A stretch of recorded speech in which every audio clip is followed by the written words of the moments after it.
Baik, malam hari ini tentunya menjadi malam yang paling dinantikan oleh kita semua. Dan kita akan langsung mengawali debat pada malam hari ini dengan mendengarkan visi, misi, dan juga program kerja dari masing-masing calon presiden 2024. Dan kita akan langsung mulai dengan calon presiden nomor urut 1. Kami persilakan kepada Bapak Anies Baswedan untuk maju ke atas panggung dan menyampaikan visi misinya. Kami persilakan Pak Anies untuk segera menuju ke panggung utama. Pak Anies, waktu Bapak adalah 4 menit dimulai dari sekarang. Assalamualaikum warahmatullahi wabarakatuh. Selamat malam dan salam sejahtera untuk semuanya. Bismillahirrahmanirrahim. Negara hukum menempatkan hukum sebagai rujukan utama untuk memastikan hadir rasa keadilan, memberikan kebermanfaatan, dan memberikan kepastian kepada semua. Ini harus dipegang teguh oleh pemegang kekuasaan, baik yang di puncak dan seluruh jajaran. Tapi apa yang terjadi? Banyak aturan ditekuk sesuai dengan kepentingan yang sedang memegang kekuasaan. Apakah ini akan diteruskan? Tidak. Ini harus diubah, ini harus dikembalikan. Kemudian kita menyaksikan betapa pada hari-hari ini tatanan ketika kita menyelenggarakan pemerintahan sering tidak sesuai dengan prinsip-prinsip hukum yang kita pegang. Karena itulah kami melihat perubahan ini harus kita kembalikan. Negara ini adalah negara hukum, bukan negara kekuasaan. Dalam negara hukum, kekuasaan diatur oleh hukum.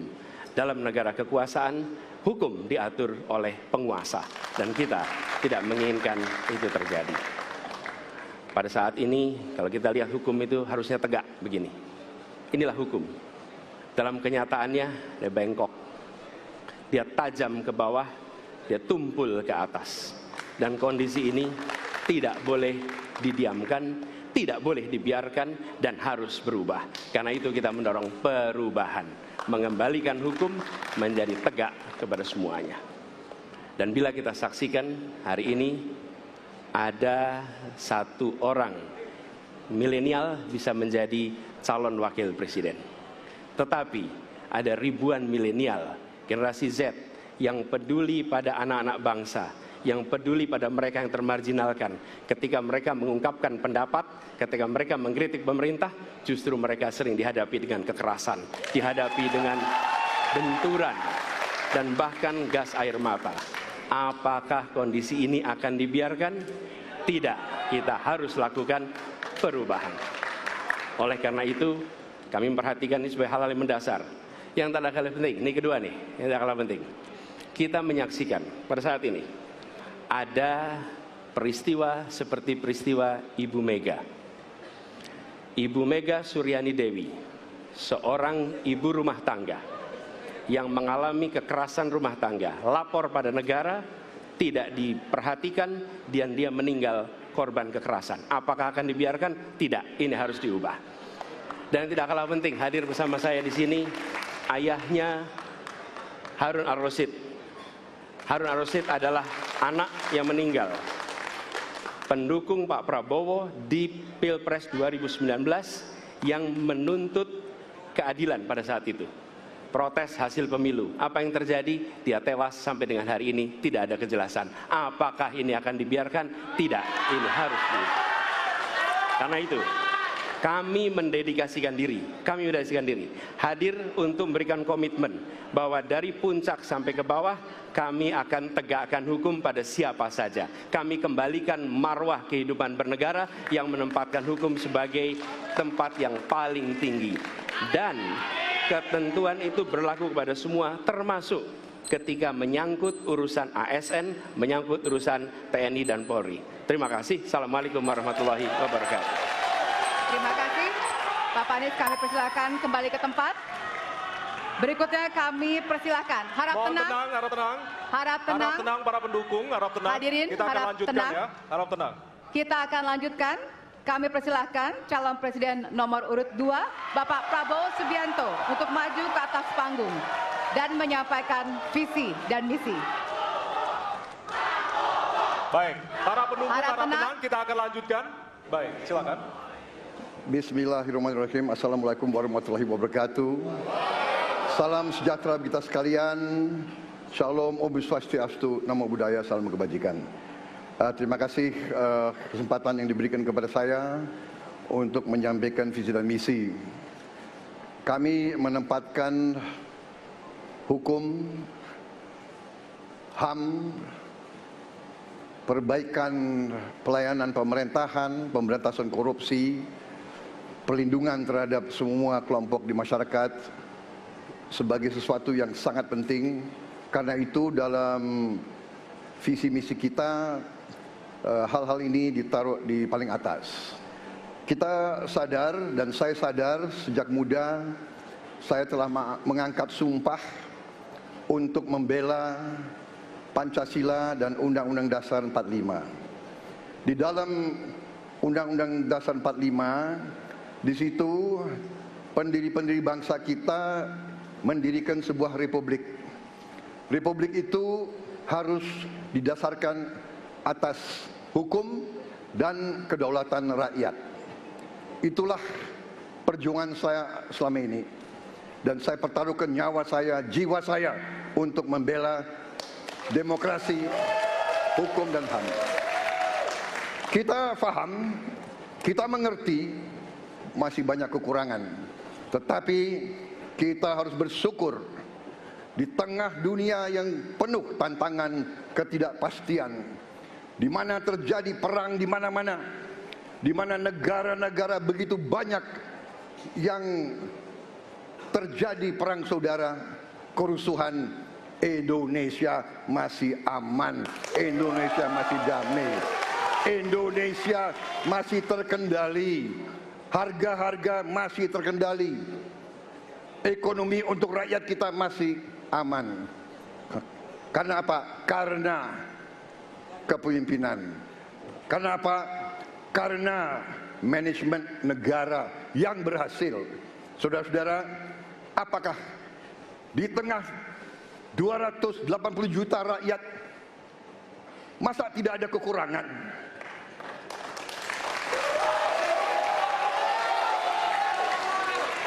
Tetapi kita harus arif, kita harus dewasa, dan kita tidak boleh munafik.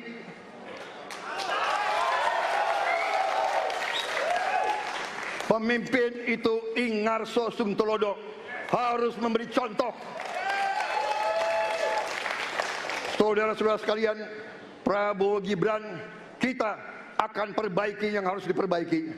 Kita akan tegakkan apa yang perlu ditegakkan. Dan kita bertekad memberantas korupsi sampai ke akar-akarnya. Memberantas korupsi sampai ke akar-akarnya. Saudara-saudara sekalian, saya kira demikian yang ingin saya sampaikan. Program kita baik, tujuan kita baik, keinginan kita baik. Mari kita berbuat kebaikan demi rakyat kita. Kita butuh persatuan dan kesatuan. Kita tidak perlu saling menghasut, saling mencela, saling menghina. Demi rakyat kita yang kita cintai, kita butuh kesejukan, ketenangan, kerukunan. Kita negara majemuk, kita negara ratusan kelompok etnis, berbagai agama besar. Pemimpin harus sejuk, pemimpin harus dewasa. Waktu Anda habis, kami persilakan untuk kembali ke tempat duduk. Baik. Harap Para tenang, pendukung diharap tenang, hadirin. para pendukung diharap tenang. Para Hadirin, pendukung harap tenang. harap tenang. Nanti Harap ada tenang. waktunya untuk memberikan apresiasi dan juga teriakan serta tepuk tangan. Kita Ya. akan lanjutkan untuk pasangan berikutnya yang di penyampaian visi misi oleh calon presiden nomor urut 3 kepada Bapak Prabowo, kepada Bapak Ganjar Pranowo. Kami persilakan untuk ke panggung. Harap tenang, hadirin harap tenang.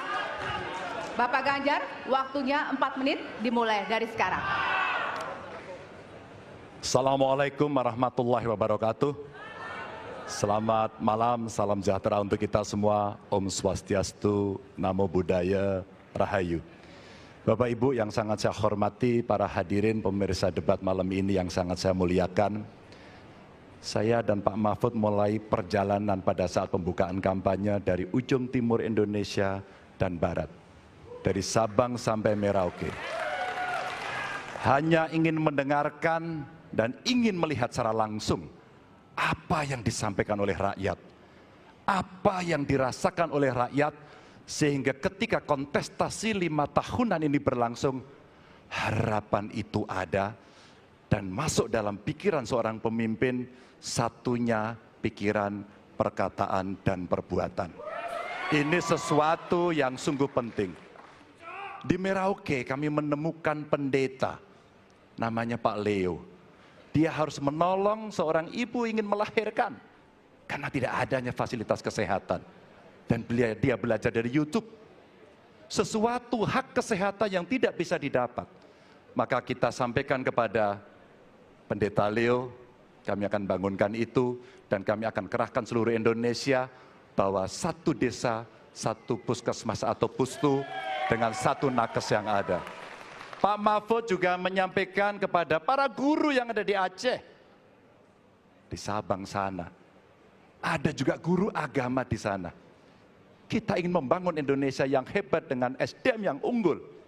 Tapi apakah kita sudah memperhatikan mereka? Tentu kemajuan yang selama ini ada, mesti kita lakukan jauh lebih cepat. Lebih satset. Dan perhatian itu mesti diberikan. Dan itulah di sana kita memperhatikan nasib para guru termasuk guru agama. Insentif kepada mereka kita berikan agar mereka bisa mengajarkan budi pekerti yang luhur dengan moderasi agama yang ada. Bapak Ibu, cerita ini belum cukup. Saya berjalan ke NTT. Kami ketemu dengan masyarakat yang ada di sana. Pak Ganjar, kenapa kami anak muda tidak mudah mendapatkan akses pekerjaan? Padahal itu hak kami. Kenapa kemudian kami mendapatkan kesulitan untuk akses internet padahal kami butuh belajar? Tidak sama dengan yang di Jawa. Catatan inilah yang mendorong pikiran kami, internet gratis untuk para siswa yang sedang bersekolah. Agar mereka punya kesamaan dengan kita semua yang ada di Jawa ini. Kami bergeser lagi, kemudian ketemu kawan-kawan penyandang disabilitas di NTB. Betapa bahagianya saya karena ketemu dengan orang yang berjuang dengan keras agar dia bisa setara dan pemerintah mesti perhatikan mereka untuk memberikan kesetaraan pada mereka itu. Tapi Bapak Ibu, saya mendengar ketika demokratisasi mesti berjalan dan demokrasi mesti kita jaga bersama, ada Ibu Sinta yang ketika menyampaikan pendapat harus berurusan dengan aparat keamanan. Ada Melki, ketua BEM yang kemudian ibunya harus diperiksa. Maka yang seperti ini harus usai. Dan mereka bisa mendapatkan kebaikan-kebaikan kalau governance terjadi. Maka yang ada di Kalimantan kami temukan. Masyarakat Dayak, mereka suku-suku yang ada, libatkan dong kami agar kami bisa mendapatkan akses yang sama. Semua ini bisa berjalan kalau kemudian pemerintahnya bersih. Pemerintahannya bisa akomodatif. Dan kita sikat korupsi itu tidak dengan kata-kata, dengan keseriusan. Pak Mahfud adalah mitra saya yang selama ini sebagai Menko mengeksekusi itu dengan baik. Kita akan lakukan itu, kami mohon dukungan rakyat, perintahkan kami untuk mengerjakan itu. Terima kasih. Wassalamualaikum warahmatullahi wabarakatuh. Kami persilakan kembali ke tempat.